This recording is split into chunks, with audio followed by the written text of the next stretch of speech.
Hello everyone, I am doctor Jaya Chauhan. तो guys, आज हम पढ़ने वाले हैं चैप्टर स्वस्थ एंड स्वास्थ्य। इस चैप्टर से, इस टॉपिक से आपके एग्जाम में 6 मार्क्स का बनने वाला है अकॉर्डिंग टू योर सिलेबस। तो ये काफ़ी छोटा चैप्टर है और काफ़ी इजी भी है, इम्पॉर्टेंट है। तो अगर आप इसे कर लेंगे तो 6 मार्क्स का आपके एग्जाम में बन जाएगा। देखते हैं क्वेश्चन कैसे फ्रेम होगा। पहला क्वेश्चन जो हमारा बनने वाला है वो होगा ऐसे कि डिफाइन स्वस्थ व्रत एंड डिस्क्राइब इट्स ऑब्जेक्टिव। ये आपको 2 मार्क्स में, जैसे इस चैप्टर से 6 मार्क्स में आने वाला है, ठीक है। तो आपको 2 मार्क्स में आ सकता है, या फिर एक क्वेश्चन 5 मार्क्स में तो आ भी सकता है, नहीं भी आ सकता, और इसमें 1 मार्क्स का भी बन सकता है, ठीक है। तो सबसे पहले हम देखने वाले हैं स्वस्थ व्रत की परिभाषा। क्वेश्चन आएगा डिफाइन स्वस्थ व्रत और उसका ऑब्जेक्टिव क्या है। तो यही इसमें दिया हुआ है, क्या है, स्वस्मिन स्थाने स्वस्मिन कर्मणि स्वस्वरूपे स्थियते तत्व्रतम स्वस्थ व्रत। मतलब कि जो व्रत क्रम व्यवहार अथवा आहार विहार, यानी ऐसे कर्म व्यवहार और व्रत या आहार विहार हमारे दोष धातु और मल को आदि को उनके प्राकृत स्थान पर प्राकृत कर्म का निष्पादन करते हुए प्राकृत स्वरूप में बनाए रखें, वही स्वस्थ व्रत कहलाता है ना। वही इसमें दिया हुआ है, स्वस्मिन स्थाने स्वस्मिन कर्मणि स्वस्वरूपे स्थियते तद्व्रतम स्वस्थ व्रतम। देन आता है हमारा ऑब्जेक्टिव क्या है स्वस्थ व्रत का, यानी कि स्वस्थ व्रत का प्रयोजन क्या है। चरक सूत्र 30 का एक श्लोक है, स्वस्थ से स्वास्थ्य रक्षणम। बहुत सिंपल है, अगर आप ये लिखेंगे एग्जाम में तो आपको बहुत ही अच्छे मार्क्स मिलेंगे। राइट डाउन दिस श्लोक, ओके। ये वाला श्लोक आप लिखें, बहुत सिंपल है। क्या है, स्वस्थ से स्वास्थ्य रक्षणम, यानी स्वस्थ व्रत का प्रयोजन क्या है, स्वस्थ व्यक्ति के स्वास्थ्य की रक्षा करना। ये हमारे आयुर्वेद का भी प्रयोजन है ना। स्वस्थ व्रत के इस प्रयोजन को प्राप्त करने के कितने उपाय हैं, निम्न उपाय हैं, ठीक है। क्या, दिनचर्या जो कि हम पढ़ चुके हैं, निशाचर्या ऋतुचर्या यथोदितम आचरण पुरुषः स्वस्थः सदा तिष्ठति नयनतः, यानी कि दिनचर्या रात्रिचर्या ऋतुचर्या का पालन यथा निर्देश करना चाहिए, क्योंकि इसके अतिरिक्त स्वस्थ रहने का अन्य कोई उपाय नहीं है। ये हो गया पहला। दूसरा है कि जो दिनचर्या रात्रिचर्या और ऋतुचर्या ये स्वस्थ व्रत के ही विषय हैं, अर्थात स्वस्थ व्रत अनुशीलन के अतिरिक्त स्वस्थ रहने का अन्य कोई उपाय नहीं है, ठीक है। तो ये हो गया स्वस्थ व्रत का क्या प्रयोजन। ये भी सिंपल सा श्लोक है, अगर आप याद कर ले तो ठीक है, नहीं कर पाए तो भी कोई बात नहीं है, आप हिंदी में भी लिख सकते हैं, ठीक है। ये तो बताया भाव प्रकाश ने। अब आता है कि चरक ने क्या बताया है। चरक ने बताया है कि जो सदा हितकर आहार विहार का सेवन करने वाला, सोच विचार कर कार्य करने वाला, संसारिक विषयों में आसक्ति न रखने वाला, दानशील हो, समदर्शी यानी सभी प्राणियों को अपने समान देखने वाला, सत्यपरायण, क्षमाशील एवं आप्त वचनों का पालन करने वाला, आप्त पुरुषों की सेवा करने वाला व्यक्ति सदैव रोग मुक्त रहता है। और उपयुक्त सभी विषयों का वर्णन ही स्वस्थ व्रत में किया गया है, अर्थात आरोग्य की प्राप्ति केवल स्वस्थ व्रत अनुपालन से ही संभव है, ठीक है। एक और दिया हुआ है हमारे चरक के अकॉर्डिंग ही, चरक सूत्र का है, फिर चरक शारीर का भी दिया हुआ है इसमें। प्रज्ञा अपराध का त्याग करना, इंद्रियों का उपशमन करना, स्मृति, देश और काल और आत्मज्ञान एवं सद्व्रत का पालन करने से मानसिक आरोग्य की प्राप्ति होती है। ये भी सभी विषयों का वर्णन स्वस्थ व्रत में किया गया है, और मानसिक आरोग्य की प्राप्ति भी केवल स्वस्थ अनुपालन से ही संभव है। देखिए, अगर 5 मार्क्स में आता है तो आपको इतना ज्यादा लिखने की जरूरत है, अगर 2 मार्क्स में आता है तो आप ये लिख दीजिए, ठीक है, और ये लिख दीजिए, ये पूरा है ना। This is enough. स्वस्थ व्रत की निवृत्ति आप हल्की सी देख लीजिए कि किस किस से बनता है। स्व, स्वस्थ और व्रत, ये 3 शब्दों से मिलकर बनता है। स्व का मतलब क्या होता है, अपनी, स्वतः अपनी दोष आदि की प्राकृत अविकृत अवस्था। स्थ का मतलब होता है स्थित रहना, और व्रत का मतलब होता है व्यवहार या आहार विहार, ठीक है। नेक्स्ट हम बात करने वाले हैं स्वस्थ एवं स्वास्थ्य की परिभाषा, ठीक है। ये भी बहुत इंपॉर्टेंट है।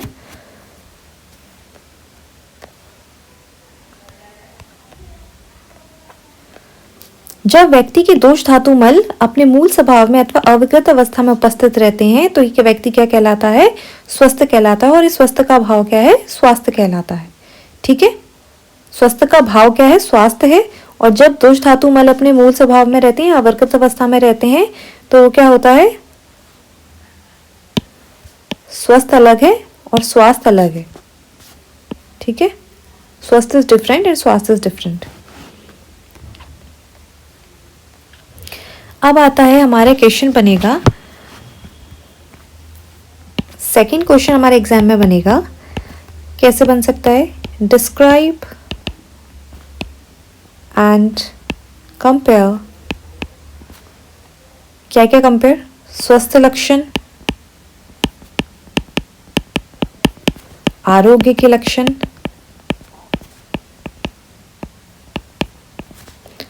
एंड किसके, धातु साम्य के लक्षण। इनके बहुत छोटे छोटे श्लोक हैं, अगर आप याद कर लेंगे तो बहुत अच्छा रहेगा। ठीक है, क्या क्वेश्चन बनेगा, आपको डिस्क्राइब करने को बोलेगा, कंपेयर करने को बोलेगा, क्या क्या के, स्वस्थ के लक्षण, आरोग्य के लक्षण और धातु साम्य के लक्षण। वही हम पढ़ने वाले हैं, स्वस्थ के लक्षण, आरोग्य के लक्षण और धातु साम्य के लक्षण क्या होते हैं। देखिए स्वस्थ के जो लक्षण है, सुश्रुत का श्लोक सबने याद किया होगा, जिनको नहीं याद है वो भी याद कर लें, बहुत सिंपल है, आप एक दो बार लिख के देखेंगे आसानी से याद हो जाएगा। It's really very simple. सम दोषा यानी हमारे दोष सम हो, समाग्नि हमारी अग्नि जो है 13 तरह की वो सम हो, सम धातु मल क्रिया हमारे जो धातु है और मल है उनकी क्रिया सम हो, है ना। प्रसन्न आत्म इंद्रिय मना यानी कि जो हमारी आत्मा इंद्रिय मन है वो क्या है, प्रसन्न हो, वही क्या है, स्वस्थ है। अब पढ़ते हैं हिंदी में क्या दिया है, सुश्रुत सूत्र 15 का श्लोक है, it's very important, learn it.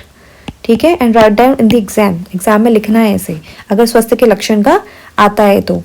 कैसे, वातादि दोषों, सम दोष यानी सारे दोष, वात पित्त कफ जितने भी हमारे दोष हैं, वातादि दोष समस्त 13 अग्नियां और रस रक्त आदि सप्त धातु, ठीक है, इन सबका सामावस्था में होना, विड मूत्र और मल का धारण एवं निर्गमन क्रियाओं का सम्यक रूप से होना और आत्मा मन एवं इंद्रियों का प्रसन्न होना ही स्वस्थ कहलाता है। ठीक है, ये सब चीजें होंगी तभी इंसान क्या है, स्वस्थ है। अब आता है आरोग्य के लक्षण क्या है। इसका श्लोक थोड़ा बड़ा है, आप नहीं भी याद करें तो कोई बात नहीं, हिंदी कर सकते हैं, अगर कर सकते हैं तो वो भी अच्छी बात है। काश्यप का श्लोक है, अन्न अभिलाषा भुक्तक से परिपाक सुखिंचा, यानी अन्न की अभिलाषा हो, अन्न में रुचि हो, भुक्तक से परिपाक यानी जो खाया हुआ भोजन है वो आराम से पच गया हो। सृष्ट विडमूत्र वातत्वम यानी कि जो हमारी मल मूत्र है ना, और जो वात है उसका आराम से विसर्ग हो गया हो, शरीर में क्या हो, लगता हो, यानी कि लाइट एकदम लगे, हमको हैवी ना लगे। जो हमारी सुप्रसन्नी इंद्रियतम यानी जो हमारी इंद्रियां है वो प्रसन्न हो। सुख स्वप्न प्रबोधकम यानी हमारी जो स्वप्न यानी निद्रा, जो हमें नींद आ रही है वो आराम से आए, सुखपूर्वक आए, है ना, हमारा निद्रा और जागरण अच्छे से हो। बल वर्ण आयुषा लाभ हमें, और हमारे बल वर्ण एवं आयु का लाभ हो।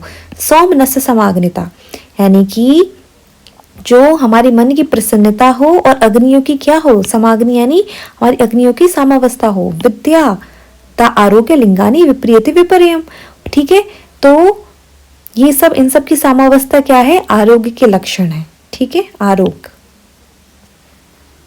यानी कि हम रोगों से रहित हैं, है ना। अगर हमको ये सब चीजें हैं हमारे अंदर, सुखपूर्वक निद्रा है, अन्न में रुचि है, मलमूत्र त्याग समय से हो रहा है, शरीर में लघुता, इंद्रिय प्रसन्न है, तो हम आरोग्य हैं, यानी कि हमें रोग नहीं है, है ना। आरोग्य का मतलब क्या हुआ, रोग नहीं है।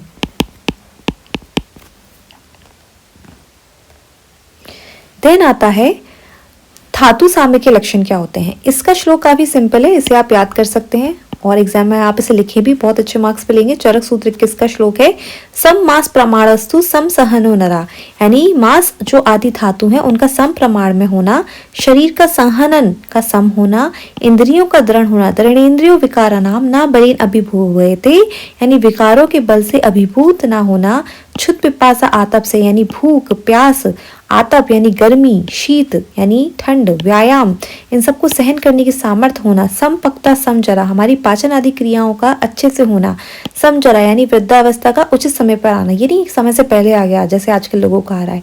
सम मास चतो और मासादि धातु का उपचय भी सम्यक रूप से होना ही, ये सब क्या है, धातु साम्य की लक्षण है। यही सब यहाँ पे हिंदी में दिया हुआ है। ठीक है, अगर आप समझ के एक लाइन श्लोक की याद करेंगे तो आप पहले श्लोक लिख दीजिए एग्जाम में और फिर उसकी यहाँ पे हिंदी मीनिंग लिख दीजिए। ठीक है, अब आता है हमारा कि एक क्वेश्चन आपके एग्जाम में ये बनेगा कि क्वेश्चन नंबर 3 हम बताने वाले हैं, वो बनेगा आपका डिस्क्राइब कॉन्सेप्ट ऑफ हेल्थ। क्या क्या बन सकते हैं वो देख रहे हैं और फिर उसको समझेंगे तो हमें अच्छे से समझ आएगा। And operational definition of health.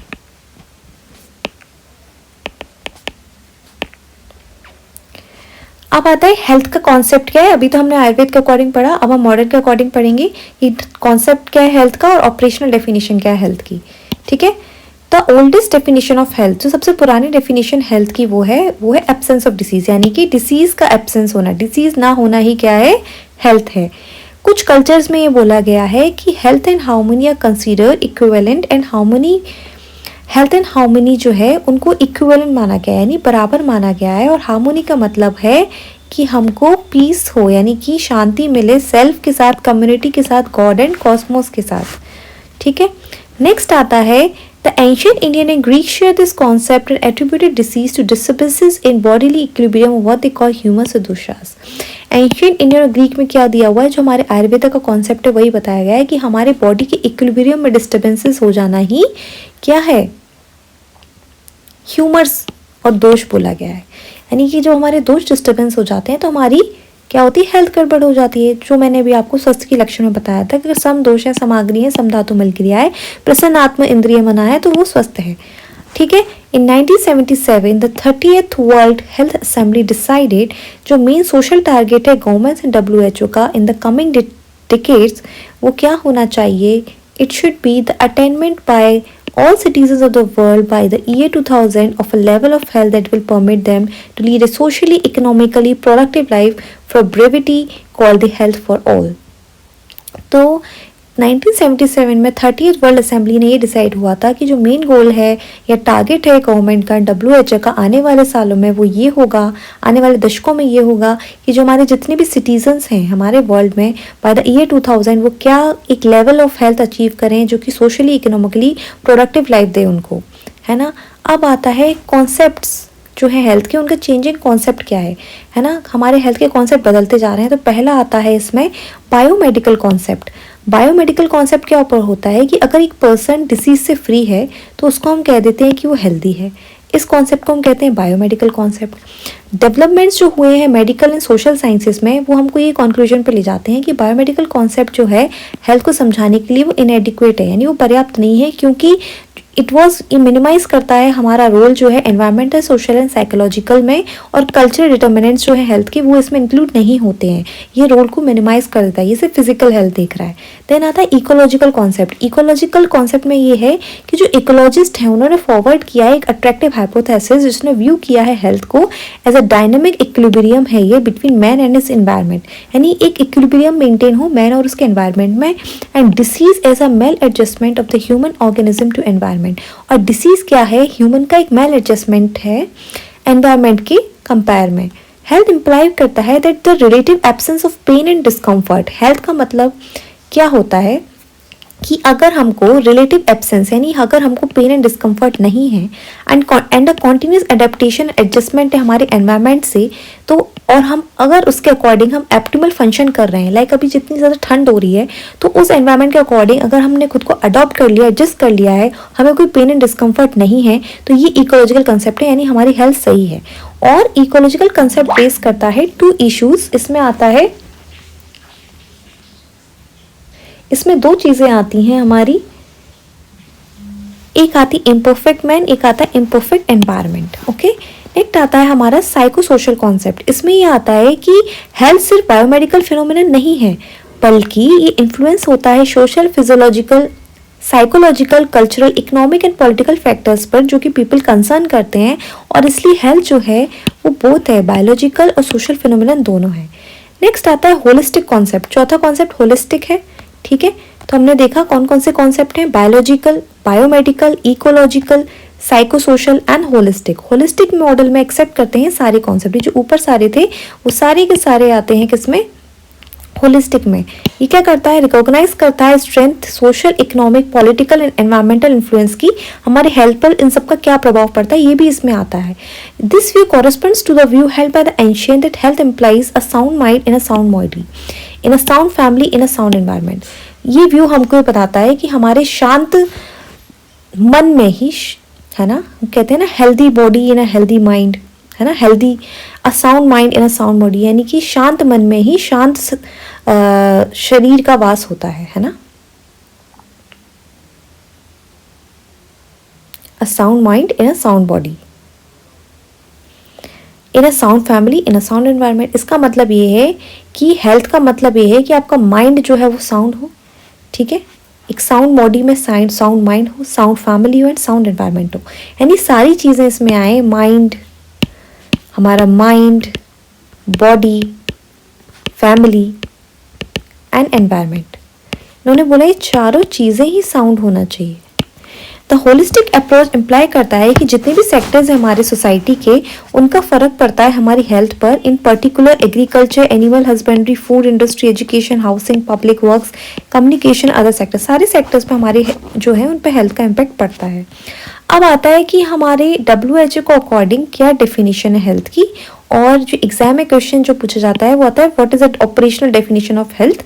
तो हेल्थ इज अ स्टेट जो complete physical, mental, social wellbeing, not merely in absence of disease. Health का मतलब है कि आप फिजिकली, मेंटली, सोशली भी सही हो, ना कि सिर्फ डिसीज का एब्सेंस होना ही हेल्थ नहीं है। WHO ने 1948 में बोला था।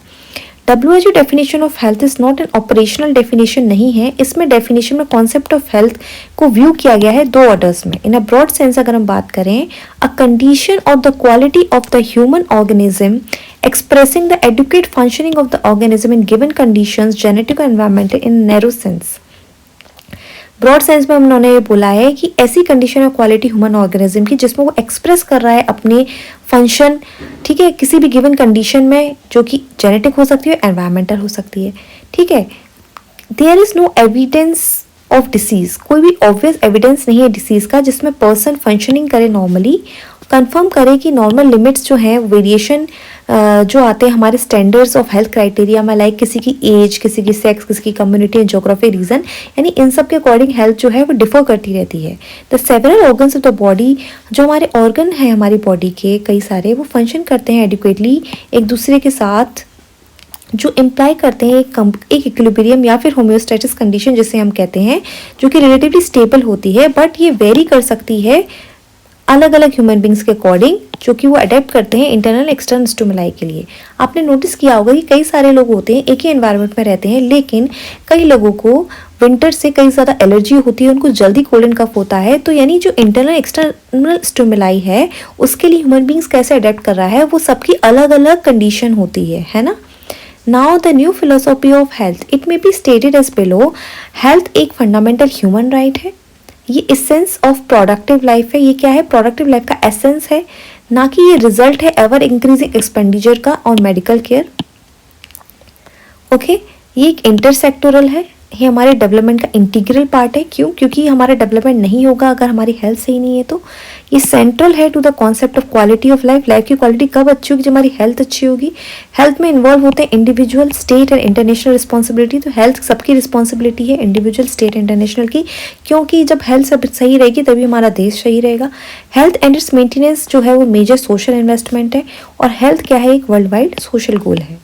ठीक है, नेक्स्ट जो है अब आता है हमारा जो क्वेश्चन हमारे एग्जाम में बनेगा कि डिस्क्राइब द इम्पोर्टेंस ऑफ शोधन इन स्वस्थ इन relation to sanchit and asanchit दोष। शोधन का क्या इंपॉर्टेंस है स्वस्थ की लाइफ में संचित एंड असंचित दोष के रिलेशन में हमें बताना है। ठीक है, ये नेक्स्ट टॉपिक भी है और एक क्वेश्चन भी बन सकता है। तो अकॉर्डिंग टू आयुर्वेदा जो संचित और असंचित दोष हैं वो रिस्पॉन्सिबल होते हैं अलग अलग प्रकार के रोग के लिए। शोधन क्या है? एक प्यूरिफिकेशन प्रोसेस है जो एक प्ले करता है बहुत ही ज़्यादा क्रूशियल रोल हमारे स्वास्थ्य को मेंटेन करने के लिए। ये क्या करता है? शोधन क्या करता है? जो हमारी बॉडी है उसमें से टॉक्सिन्स को एलिमिनेट करता है और बॉडी को भी क्या करता है? इम्प्योरिटीज से को निकाल देता है। It is particularly significant in relation to sanchit and asanchit dosh. जो संचित दोष होते हैं उनको हम कहते हैं एक्यूमुलेटेड और स्टोर दोष, यानी जो इकट्ठे हुए होते हैं। संचित का मतलब होता है इकट्ठा होना। जो दोष हमारी बॉडी में इकट्ठित हो जाते हैं, ठीक है, वो होते हैं संचित दोष। और शोधन की हेल्प से हम क्या करते हैं? इन दोषों को क्या करते हैं? बाहर निकालते हैं और हमारी बॉडी का बैलेंस जो है वो रीस्टोर कर लेते हैं। असंचित दोष जो होते हैं वो ऐसे दोष होते हैं that they are not yet accumulated or stored but can cause imbalances in the body।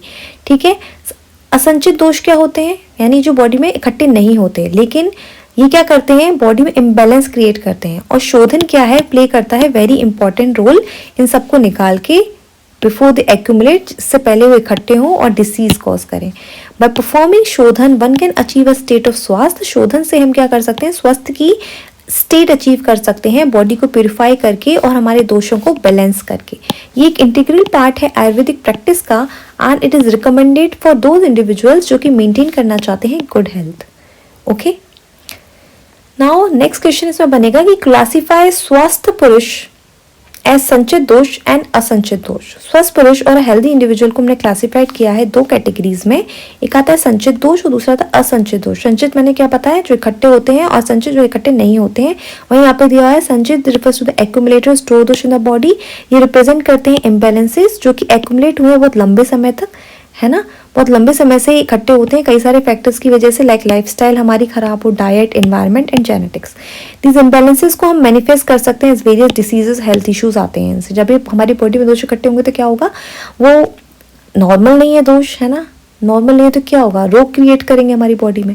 अब आता है असंचित दोष। असंचित दोष क्या होते हैं, कुछ ऐसे दोष, है ना, या न्यूली एक्वायर्ड और अनमैनिफेस्टेड दोष की वृद्धि हो जाना हमारी बॉडी में, ठीक है, इनसे भी इम्बैलेंसेस होता है, ठीक है, that have not yet fully manifested disease और हेल्थ इश्यूज, जिनसे हम फुली मैनिफेस्ट नहीं कर सकते, ये डिसीज और हेल्थ इश्यूज करेंगे ही। लेकिन इन इम्बैलेंसेस से क्या होता है, हम अनफेवरेबल कंडीशन के एक्सपोजर में अगर आते हैं और एक्सटर्नल फैक्टर्स में आते हैं and can not manifest any disease, हम ये नहीं कह सकते कि हमें कोई डिसीज मैनिफेस्ट हम नहीं कर सकते हैं।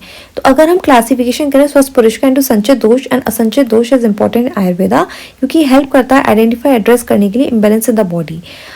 अगर हम इम्बैलेंस को रिकॉग्नाइज कर लें तो appropriate preventive measures and treatments को हम टेकन ले सकते हैं टू मेंटेन और रिस्टोर हेल्थ अकॉर्डिंग टू शर क्रिया काल के अकॉर्डिंग हम इन दोषों को निकाल सकते हैं। तो संचित दोष होते हैं और असंचित दोष होते हैं, दो तरह के दोष होते हैं। संचित दोष इकट्ठे हो जाते हैं, असंचित दोष जो हमारी बॉडी में न्यूली एक्वायर्ड होते हैं, ठीक है, और बॉडी में बढ़ जाते हैं असंचित दोष, ठीक है। नेक्स्ट आता है क्वेश्चन बनेगा हमारे एग्जाम में next, explain the physical, mental and social dimensions of health। या ऐसे भी आ सकता है कि explain the dimensions of health, ठीक है। तो हेल्थ क्या है, मल्टी डायमेंशनल है, और WHO की डेफिनेशन इसमें 3 स्पेसिफिक डायमेंशन डालती है। कौन कौन से, जो मैंने भी बताया, फिजिकल, मेंटल एंड सोशल। सबसे पहले आएगा हमारा फिजिकल डायमेंशन। फिजिकल हेल्थ के साइंस क्या होते हैं किसी भी इंडिविजुअल में। सबसे पहले good complexion, clean skin, bright eyes, lustrous hair यानी कि चमकदार hair, with a body well cloth हो, फर्म फ्लैश हो, ज़्यादा फैट ना हो, स्वीट ब्रेथ हो, गुड एपेटाइट हो, स्लीप साउंड हो, रेगुलर एक्टिविटी हो, बाउल्स एंड ब्लैडर की, smooth, easy and coordinated bodily movements हो, हमारे सारी बॉडी के ऑर्गन्स जो है उनका अनएक्सेप्शनल साइज ना हो और वो नॉर्मली फंक्शन करें, हमारे सारे सेंसेस इंटैक्ट हो, और जो हमारी रेस्टिंग पल्स रेट है, बीपी है, एक्सरसाइज टॉलरेंस है, ये सब विद इन रेंज हो किसके, नॉर्मेलिटी के, फॉर द इंडिविजुअल की एज एंड सेक्स के अकॉर्डिंग। ये तो हो गए फिजिकल डायमेंशन कैसा होना चाहिए एक स्वस्थ पर्सन का। देन आता है हमारा मेंटल डायमेंशन क्या होना चाहिए एक स्वस्थ पर्सन का, हम कहें हेल्दी पर्सन का। The signs of mental health in individual are, mentally healthy person जो होता है फ्री होता है इंटरनल कॉन्फ्लिक्ट से, और वो खुद के साथ लड़ नहीं रहा होता, he is not at war with himself, वो वेल एडजस्टेड होता है and he is able to get along well with others, दूसरों के साथ बहुत अच्छे से जाता है एंड एक्सेप्ट करता है क्रिटिसिज्म को भी, और इजीली अपसेट नहीं होता है क्रिटिसिज्म से। ये है मेंटल डायमेंशन। लेकिन अगर जो इजीली क्रिटिसिज्म से अपसेट हो जाता है वो क्या है, मेंटल हेल्थ उसकी क्या है, सही नहीं है ना। अपनी आइडेंटिटी के लिए सर्च करता है, उसका सेल्फ स्टीम बहुत स्ट्रांग होता है, ठीक है, और उसको पता होता है कि उसको क्या चाहिए, उसकी प्रॉब्लम क्या है, गोल्स क्या है। इसको हम कहते हैं सेल्फ एक्चुअलाइजेशन। एक ऐसा व्यक्ति जिसका गुड सेल्फ कंट्रोल है, बैलेंस है, रेशनैलिटी है, इमोशनलिटी है, वो भी क्या है, मेंटल डायमेंशन में आता है। और अगर वो फेस करता है प्रॉब्लम को और उसको सॉल्व करने का ट्राई करता है इंटेलिजेंटली, तो यानी वो कोप कर रहा है स्ट्रेस एंड एंजाइटी के साथ। नेक्स्ट आता है हमारा social dimension. Social wellbeing imply करता है हार्मोनी, इंटीग्रेशन इंडिविजुअल के साथ, बिटवीन ईच इंडिविजुअल के साथ हमारे जो सोसाइटी का, यानी एक ऐसा इंडिविजुअल जो कि आराम से बिहेव करता है अपनी सोसाइटी के साथ और इंडिविजुअल के साथ, between individuals around the world जिसमें वो रहता है उसके साथ, वो आता है सोशल डायमेंशन। एक होता है इंसान सोशली क्या करता है, दूसरों से सिर्फ लड़ता झगड़ता रहता है, तो वो सोशल डायमेंशन में, यानी कि वो अच्छा नहीं है। ठीक है, सोशल डायमेंशन क्या डिफाइन करता है, हमारी quantity and quality of an individual interpersonal tyres and the extent of involve in the community. यानी कि सोशल डायमेंशन ये डिसाइड करता है कि हमारा इन्वॉल्वमेंट कितना है कम्युनिटी में, कितने एक्सटेंट तक है, और हमारी क्वांटिटी एंड क्वालिटी क्या है at the base of the interpersonal tyres. ठीक है, सोशल डायमेंशन जो है हेल्थ का, उसमें सोशल स्किल्स भी आती हैं जो किसी पर्सन में होती है, सोशल फंक्शनिंग आती है, एंड उसमें एबिलिटी हमको दिखती है to see oneself as a member of larger society, और वो अपने आप को एक लार्जर सोसाइटी का मेंबर भी समझता है।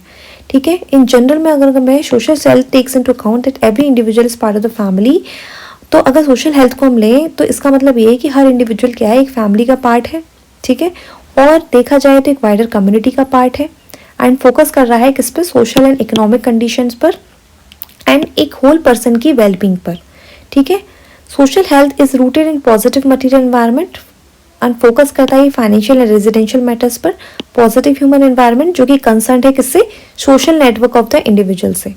यानी कि पॉजिटिव ह्यूमन एनवायरनमेंट कब रहेगा, जब हमारा जो सोशल नेटवर्क इंडिविजुअल से वो अच्छा होगा। ठीक है, नेक्स्ट जो है हमारा क्वेश्चन एग्जाम में आएगा, वो आएगा describe the objective component of the wellbeing, standard of the living and the level of living, and subjective component of the wellbeing and the quality of life. ठीक है, तो ये ऐसे आएगा, describe the objective component of the wellbeing. ठीक है, objective component क्या है वेलबींग का, या कॉन्सेप्ट क्या है वेलबींग का। ठीक है, तो सबसे पहले वेलबींग का कॉन्सेप्ट क्या है, the wellbeing of an individual और group of individuals have objective and subjective component. जो वेलबींग होती है किसी भी इंडिविजुअल या ग्रुप ऑफ इंडिविजुअल्स की, उनके पास दो चीजें होती है, एक तो होती है ऑब्जेक्टिव, एक होती है सब्जेक्टिव कंपोनेंट। ऑब्जेक्टिव कंपोनेंट में क्या आता है जनरली, जिसको हम नोन करते हैं बाय द टर्म, जिसमें आता है standard of living and level of living, यानी कि जो हमारे लिविंग का स्टैंडर्ड क्या है। सब्जेक्टिव कंपोनेंट में आता है क्वालिटी ऑफ लाइफ। ठीक है, तो क्या याद रखना है आपको, ऑब्जेक्टिव में क्या आएगा, standard of living, living standard क्या है, और सब्जेक्टिव में क्या आएगा, हमारी लाइफ की क्वालिटी क्या है ना। तो सबसे पहले आता है हमारा objective component of the wellbeing. ठीक है, first one is the objective component, इसमें आता है standard of living. The term standard of living का मतलब होता है the usual scale of our expenditure, the goods we consume and the services we enjoy. यानी कि जो यूजुअल स्केल क्या है हमारे खर्चे की, उन गुड्स की जो हम कंज्यूम करते हैं उनकी, और ऐसी सर्विसेज जो हम एंजॉय करते हैं, ये सब किस में आता है, ये सब आता है स्टैंडर्ड ऑफ लिविंग में। ठीक है, क्या क्या, हमारा यूजुअल स्केल एक्सपेंडिचर का पहला, ठीक है, दूसरा जो गुड्स हम कंज्यूम करते हैं, तीसरा सर्विसेज जो हम एंजॉय करते हैं। एक और इसमें क्या आता है स्टैंडर्ड ऑफ लिविंग में, हमारा एजुकेशन का लेवल क्या है, एम्प्लॉयमेंट का स्टेटस क्या है, फूड हम कैसा खाते हैं, dress, house, amusements and comforts of the modern living, ये सब चीजें किस में आ जाएंगी, स्टैंडर्ड ऑफ लिविंग में।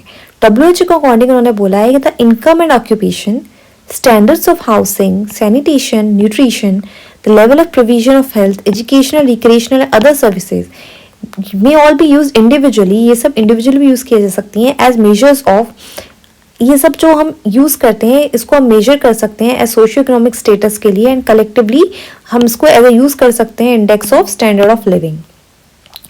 नेक्स्ट आता है लेवल ऑफ लिविंग। ठीक है, लेवल ऑफ लिविंग क्या है, the parallel term for the standard of living के लिए है, जो यूनाइटेड नेशंस डॉक्यूमेंट में यूज किया है, वो है लेवल ऑफ लिविंग। यानी इसमें 9 कंपोनेंट्स आते हैं, आपके एग्जाम में पूछा जा सकता है कितने हैं, 9। इसमें आता है health, food, consumption, education, occupational working condition, housing, social security, clothing, recreation and leisure and human rights.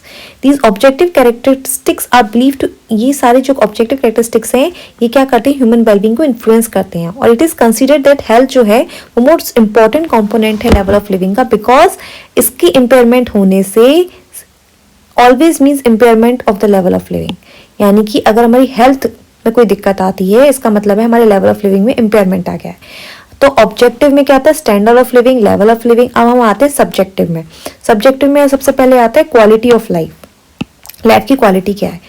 ठीक है, जो WHO ने बताया सब्जेक्टिव कंपोनेंट में क्या आएगा, quality of life. The condition of life resulting from the combination of effects of the complete range of factors आते हैं क्वालिटी ऑफ लाइफ में, जो डिटरमाइन करते हैं हमारी हेल्थ, हैप्पीनेस, और हैप्पीनेस में क्या क्या आता है, इंक्लूडिंग कंफर्ट हो किसमें, हमारे फिजिकल एनवायरनमेंट में, एंड सेटिस्फाइंग ऑक्यूपेशन, यानी जो हमारा फिजिकल एनवायरनमेंट अच्छा हो, एक सेटिस्फाइंग ऑक्यूपेशन हो, है ना, हमारे पसंद की जॉब हो या जो भी हम काम करना चाहते हैं, education, social and intellectual attainments, freedom हो एक्शन करने की, justice and freedom of expression हो, है ना, ये सब चीजें क्या आती है, क्वालिटी ऑफ लाइफ में आती है। Recent definition of quality of life is follows, एक रिसेंट डेफिनेशन भी आई है क्वालिटी ऑफ लाइफ की, इसमें आता है physical, mental, social wellbeing as perceived by each individual, है ना, ईच इंडिविजुअल के पास क्या हो, फिजिकल, मेंटल, सोशल वेलबींग हो, और बाय ग्रुप ऑफ इंडिविजुअल्स की वो कह सके, दैट इज टू से, जिसको हम कह सकते हैं लाइक हैप्पीनेस हो, सेटिस्फेक्शन, ग्रेटिफिकेशन हो, as it is experience in such life concerns as health, marriage, family, work,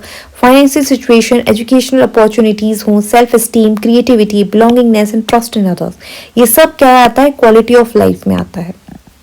और स्टैंडर्ड में हमने क्या क्या देखा था, education, employment, food, dress, house, amusements, जो भी हम स्टैंडर्ड ऑफ लिविंग यानी हम लिविंग में जो जो स्टैंडर्ड यूज करते हैं वो आता है। क्वालिटी में अपना हैप्पीनेस, मैरिज, फैमिली, वर्क, है ना, अपॉर्चुनिटीज क्या है, बिलोंगिंग्स, ट्रस्ट इन अदर्स, ये सब आ जाता है। ठीक है, नाउ द लास्ट थिंग जो आपके एग्जाम में क्वेश्चन बनेगा, ये बिल्कुल आ सकता है, वेरी इंपॉर्टेंट, ये बिल्कुल आ सकता है क्योंकि ये नया भी है, तो इसमें आएगा एक्सप्लेन करना है हमको वन हेल्थ कॉन्सेप्ट, या फिर हम कहें वसुधैव कुटुंबकम, और one earth, one family, one future, यानी एक अर्थ है, एक फैमिली है और एक ही फ्यूचर है, जिसको हमने क्या बोला है, वसुधैव कुटुंबकम।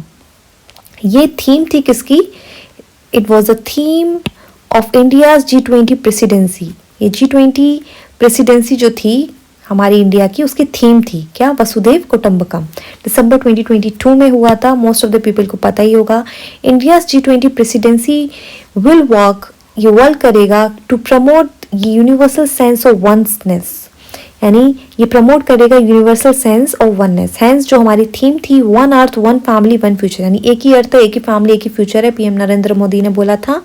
वन हेल्थ एक कोलैबोरेटिव एफर्ट्स है मल्टीपल डिसिप्लिन्स का, जो कि हम वर्क करेंगे लोकली, नेशनली एंड ग्लोबली, जिससे हम अटेन करेंगे, क्या अटेन करेंगे, ऑप्टिमल हेल्थ पीपल के लिए, एनिमल्स के लिए और हमारे एनवायरनमेंट के लिए, इन तीनों चीज़ों के लिए हम करेंगे।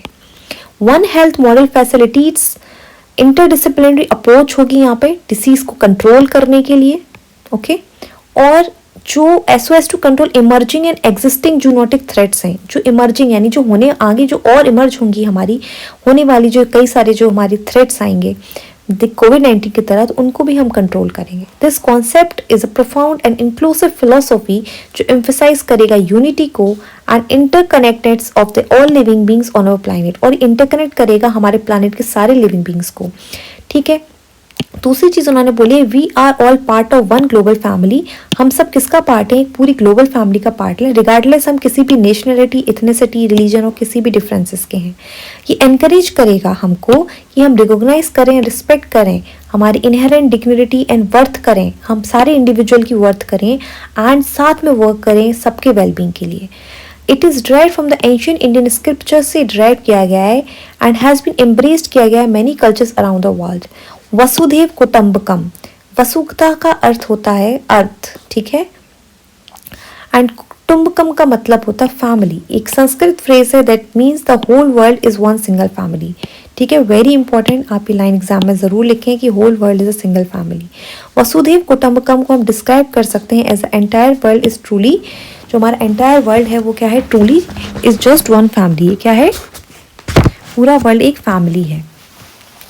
नेक्स्ट इज द वर्ड वसुधैव कुटुंबकम को हमने लिया गया है मंत्र V172 इन महाउपनिषद, जो कि सामवेदा का ट्रेडिशन है। The idea of phrase remains relevant today, कि एम्फेसाइज करता है ग्लोबल पर्सपेक्टिव, प्रायोरिटाइज करता है कलेक्टिव वेलबींग ओवर इंडिविजुअल और फैमिली।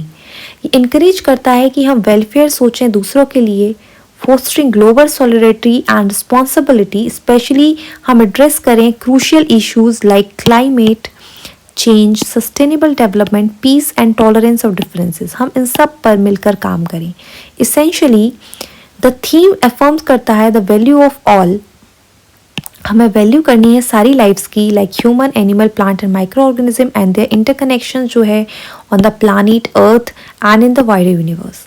थीम ऑल्सो स्पॉटलाइट्स करती है life means the lifestyle for environment with is associated environmental sustainable and responsible choices both individual lifestyle पर as well as national development पर, जिससे क्या lead होगा, global transformative actions होंगे जिससे एक cleaner, greener and bluer future मिलेगा। For India the G20 presidency ने ऑल्सो मार्क किया है the beginning of the Amrit Kaal, जो 25-year period beginning from the 75th anniversary of its independence on 15th August 2022 इसने lead किया है centenary of this independence towards एक futuristic, prosperous, inclusive and develop society की तरफ, जो हमको डिस्टिंग्विश करती है by human centric approach at its core. A new working group on disaster risk reduction will be established under the India's presidency to encourage collective work by the G20 undertakes multidisciplinary research and exchange best practices on disaster risk reduction। एक new working group भी बनाया गया है disaster risk reduction के लिए, ठीक है, और ये इंकरेज करेगा कलेक्टिव वर्क, ठीक है, और कई सारी इसमें रिसर्च भी की जाएंगी, कई सारी प्रैक्टिसेस की जाएंगी डिजास्टर रिस्क रिडक्शन के लिए। Green development, climate finance and life, ये सब भी किया जाएगा। And the opportunity to lead G20 comes at a time of compounding existential threat with the COVID-19 pandemic having exposed the fragilities of our systems and the cascading impacts of climate change। Opportunity जो है वो कब आई, जब कोविड-19 pandemic ने expose किया हमारी फ्रेजिलिटीज़, हमारे system की, कि क्या क्या कमी है हमारे अंदर और इन सब का क्या इम्पैक्ट पड़ रहा है हमारे क्लाइमेट चेंज पे। इस रिगार्ड में हम बोल सकते हैं कि जो क्लाइमेट चेंज है की प्रायोरिटी है हमारे इंडिया के प्रेसिडेंसी के लिए, विद अ पर्टिकुलर फोकस ये हो हमारा towards not only climate finance and technology, but हम ऑल्सो इंश्योर करें एनर्जी ट्रांजिशन हमारे पूरे वर्ल्ड को, हमारे पूरा जो वर्ल्ड है उसको पूरे डेवलप करने के लिए। Understanding the issue of the climate change, अगर हम अंडरस्टैंड करें हमारे क्लाइमेट चेंज का इशू और कट करें इसको across industry, society and sectors, India offer करता है world life means the lifestyle for the environment, a behaviour based movement जो ड्रॉज फ्रॉम अवर नेशंस। एक बिहेवियर बेस्ड मूवमेंट हम करेंगे जो हमका कहाँ से लिया जाएगा, हमारे नेशंस के रिच एंशियंट सस्टेनेबल ट्रेडिशन से लिया जाएगा, to nudge consumers and in turn markets to adopt environmentally conscious practices. और हमको मार्केट को कैसे टर्न करना है, एनवायरमेंटली कॉन्शियस प्रैक्टिसेस बनानी है। This ties closely with India's G20 theme, और इसी तरह से हम टाई करते हैं हमारे इंडिया की G20 थीम वसुधैव कुटुंबकम और one earth, one family, one future. इसी के साथ आपका ये चैप्टर ख़त्म होता है and it's really very important chapter, और मिलते हैं नेक्स्ट लेक्चर में। Bye bye.